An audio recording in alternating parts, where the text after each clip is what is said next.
Delaware Blue Hens and the College of Charleston Cougars from TV Arena here on MyTV.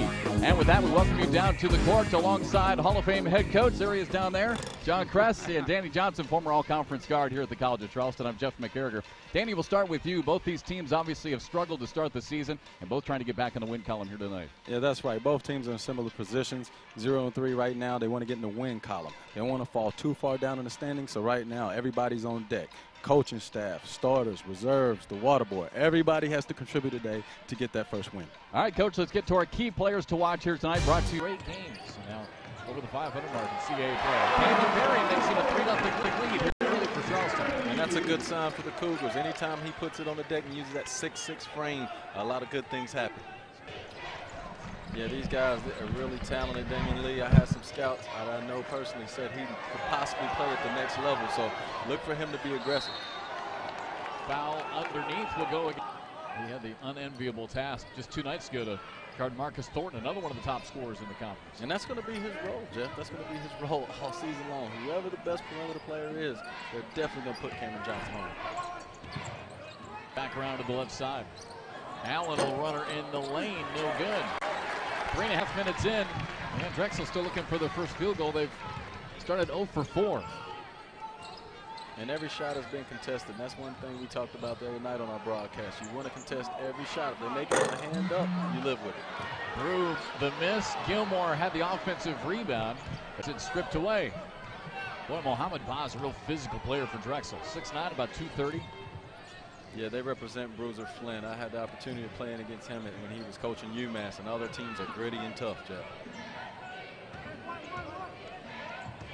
Hand off to Allen. One-on-one against Donovan Gilmore. Dump pass down low, and it's stripped away by Ajay Baru. Here comes Chile running out for Charleston. Throws it back to Baru. Jumper from the free throw line. The rebound coming to Mohamed Ba. And that's a good shot for Baru. That's a shot. That's a makeable shot. Secondary transition. That's a shot Coach Grant's staff, they're going to be happy with that because he'll make that more than he misses. Still a 3-1 lead here for Charleston as we come up 4.5 minutes in.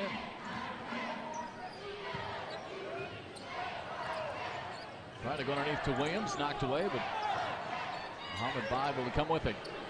Kick out to Allen. That's the first field goal of the game, and it gives Drexel a 4-3 lead. And that's a big one. You know, that's something they're not known for is their three-point shooting. So anything they get in that area is just going to be a bonus for Drexel.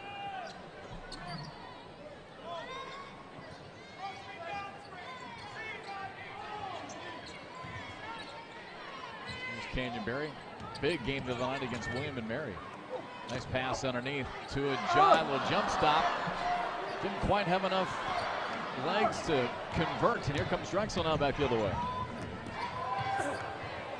London crosses right past Cam Johnson for the layup, a 6-3 lead. And that's their game. They want to get out in transition, use their physicality to get to the rim and either force the ref to make a call, either call a foul or finish around the rim for a high percentage shot.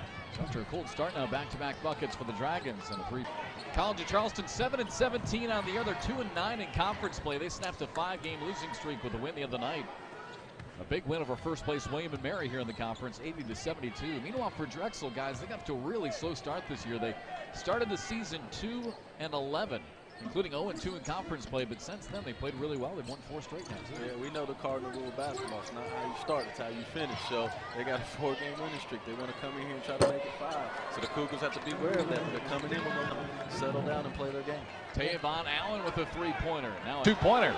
Tyrell Nelson. Gardner-Webb with a 25-19 lead. Well, they are not bashful, Gardner-Webb, Danny. They take the first shot that's available, and they shoot with confidence. Yeah. Gardner-Webb has forced some good shots, though. They're taking good high percentage shots. Johnson trying to skip it into the point, but we're out to the beyond the perimeter, but Anthony Stick cut to the basket. Turnover will give it back to Gardner-Webb. Yeah, this zone is giving the Cougars a little bit of problems. They got to look to get to that thing, to the middle of the teeth of the defense, right there about the free throw line area, so they can get it to collapse and go back out. Right now, they're staying on the perimeter. They're doing what Gardner-Webb is kind of pushing them to do right now. Baskets, they've got the speed to get out and the velocity, and that doesn't hurt either. Maybe go to the basket and slam dunk one. Wow, Canyon Berry shows his father's genetics. That's when the coach just says, or just do that then. Just do that. That'll do. Skip pass, wide open. Jarvis Davis, his fourth three-pointer. I just don't understand that. I don't understand how you cannot find a guy who's hit three-pointers already. There's no excuse. You got to find him in transition in every play. You got to have a hand up in him.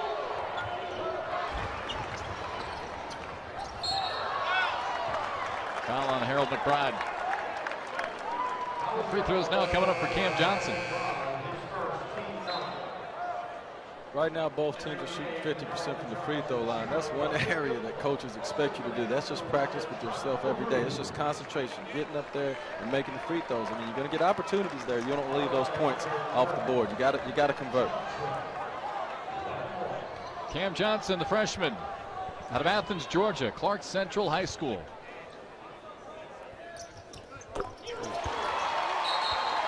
It's a great back screen. Stick. Barry said, nice back screen for Baru. He didn't go right up with the alley-oop there, and I thought he was going to slam it on the pass. He gathered himself, though, and now goes for the three-point play. Smart move. Yeah, you know, if you can't catch the dunk cleanly, then you got to come down and go back strong, and it benefits him. He can get an extra point out of it. Drew 63% at the free throw line last season. Knocks it in here to make it a one-point lead for Gardner-Webb. Very good foul shooting team. Stitt's going to take the three. Back to a 10-point lead now for Charleston. He's really energized this club. You know, I've mentioned it before, but you can tell a difference. He's come off the bench and stabilized that second unit, Coach. He's making shots. He's clapping. His voice is out there with the team. He's done a great job after missing 7 games. Omar Pruitt too short. So far here in the second half. A great matchup of freshman Johnson against the senior Thornton. And Johnson's doing a nice job right now. Yeah, he takes it on each and every night. You can tell he has no problem taking on the challenge. Omar Pruitt again misses. Ball's tipped. Cam Johnson's got it. Wonderful block out by Charleston right now. They limited him to one shot. Anytime you can do that, you're always going to be in games. Danny, I think you mentioned it at halftime. Isn't it no offensive rebounds? No offensive rebounds. That's an amazing stat because usually you're going to have 5 or 6 just bounce your way. Yeah. Shot clock down. Good penetration and kick. Pruitt off the glass and in. He's really got some nice stuff around the basket, doesn't he? He has like these little stop and goes and little floaters around the rim. You know, his mother was a great player at Kentucky, like you said, so she must have taught him a few things in the backyard. Well, he bodied his way into Baru to get that shot and kiss it off the glass. Corey Holden's two-pointer. Remember, Holden thought it was a 3. It's a step-back shot, but his left toe is definitely on the three-point arc. That should relegate that to a deuce rather than 3. Yeah, and that's a shot you live with, Coach. We talked about how dangerous he is in the middle of the paint. If he's going to make step-back jumpers with a hand in his face, it's almost as a coach and a player, you kind of say, well, you know, you beat me with something you don't do, next play. Play him more for penetration. I think the 4th foul on Maurice Jeffers plays a big part so early in the second half because he's a load inside and Baru is having trouble guarding him. Now Baru will go against a freshman, Eric Carter, who doesn't have much playing time. Played some in the first half. Again, replaces Jeffers at this point. So the score there you see is correct, 35-34 Charleston. It was just a 2-pointer. The Cougars back to work here on offense. Pat Brandon into the game, saw him a little bit back in the first half. So I think Baru could have looked to score against the freshman Carter that time. That's exactly what I was going to say, Did not Coach. need to release the ball outside. Has to look to score. Well, Pat Brandon probably could have taken that 3 also. This time Baru will look to score. A little bit too short. And Carter with the rebound. You're exactly right, Coach. You took the words out of his mouth. When a freshman comes in and you know he hasn't played that much, you take it right to him. You put the pressure on him to make Teach him plays. some lessons inside That's early. right. That was a good shot that Baru got that second time around. Just missed. Terrence O'Donohue with the foul on King Davis. And I would like to see, instead of a turnaround jumper with a new guy, I like to see drop that shoulder and get physical with him. See how he handles that. Freshmen, young guys that don't play much, they don't deal with that well because they don't deal with it in the game situation that often. See what he can do with the physicality of the game. I love go to the basket stand. Oh, yeah. We had a couple of centers here at the College of Charleston years back. Thad Delaney, the Shaq of the old tack, and Jody Lumpkin, who played with you, Danny, who are terrific going to the basket. Kyle Anderson gives Delaware the lead again with under 15 minutes left to play in the game. He's quite a sneaky player. Like, he shoots threes, but he finds ways to get around that rim and kind of get these knick-knack twos along the way as well. 13 points now for Anderson.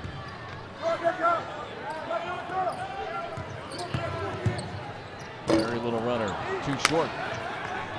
Just short on that. There's a good move, and the floater like that is a pretty easy shot. Unfortunately, did not go for Barry. Anderson now for 3. Great box out by Peru. Anderson must have the ultraviolet green light. I mean, he lets it go anywhere on the floor. Peru boxed out Carter and got a little angry that there wasn't an over-the-back foul called by the official. Peru's calling for it now. I noticed that. Barry can't hit the 3. King Davis with the rebound. Barry got to have recognition that Baru wants it. He's recognizing he has the matchup. Barry has to see that and dump it down to him. Oh, put back dunk by King Davis. That was marvelous offensive rebounding. He saw where the shot was going to miss. He got position early, he prepared early, and he slammed it. Got to put a body on King Davis. He's 6'7", 240.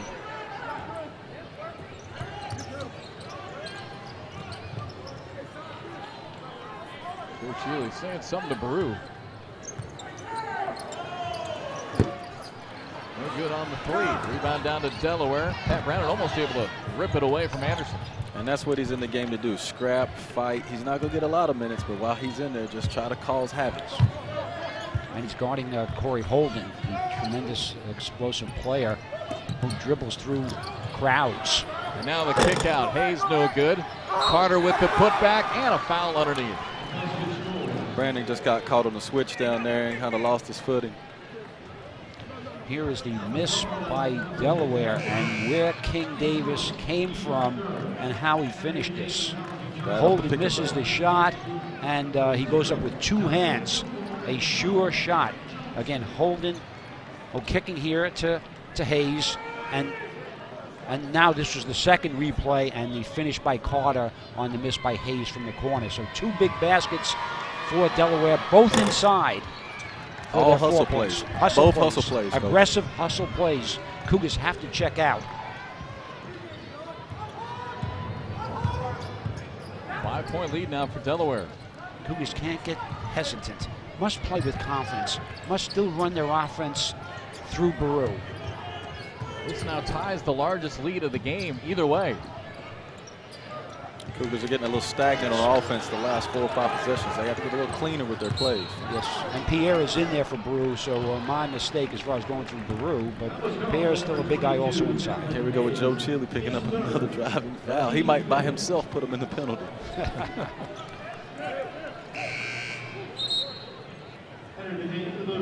5 team fouls now against Delaware. 3 have been whistled against CFC. You like some floaty offense. You know, you have to play with confidence. You have to move the ball. You can't play hesitation basketball. I think the Cougars now have to really attack with their half-court offense.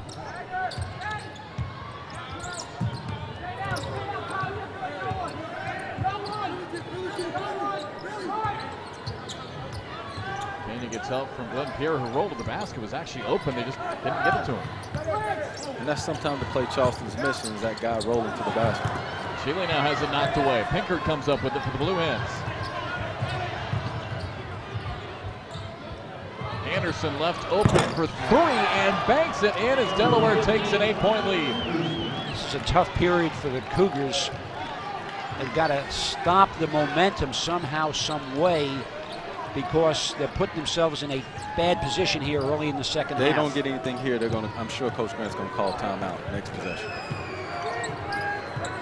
Cam Johnson, the freshman from Athens, trying to make something happen. Canyon underneath, can't get it to fall. Here comes Delaware with numbers, 3 on 2 back the other way. Corbin, no good. And Donovan Gilmore able to grab it, give it to Joe Cheeley to reset here for Charleston. Coach got to find something that has some fluidity to it, something that has some rhythm, something with a good shot right here. They can't afford to have bad possessions at this point in the game. Delaware on a 9-0 run.